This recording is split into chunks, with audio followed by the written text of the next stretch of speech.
Kalau misalkan biaya transportasi pertama di Indonesia, itu biaya transportasi pasti turun karena semua orang kan pasti jalan kaki, orang-orang pasti pada pakai transportasi umum. Yang kedua, orang-orang pasti pada sehat, rumah sakit pasti nanti turun biaya orang-orang yang ke rumah sakit karena semua orang nanti pada sehat.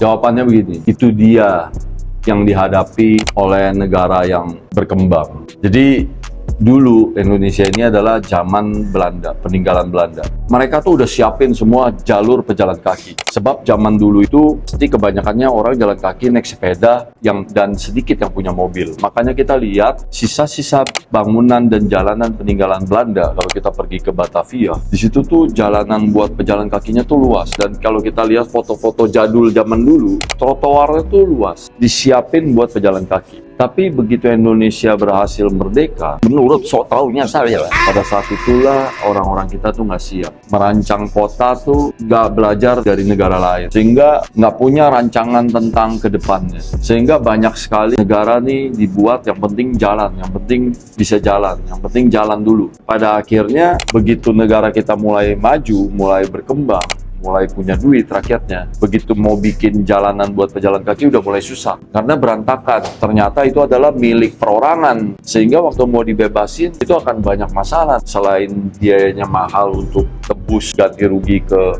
masyarakat, rumah-rumah masyarakat tuh kan kecil-kecil ya. Jadi setelah ditebus tuh rumah mereka jadi makin kecil dan mereka tuh nggak mau, nggak siap. Makanya itu jadi susah dibuat. Walaupun sebenarnya sekarang orang-orang kita tuh udah pinter-pinter, sekolahnya udah tinggi-tinggi.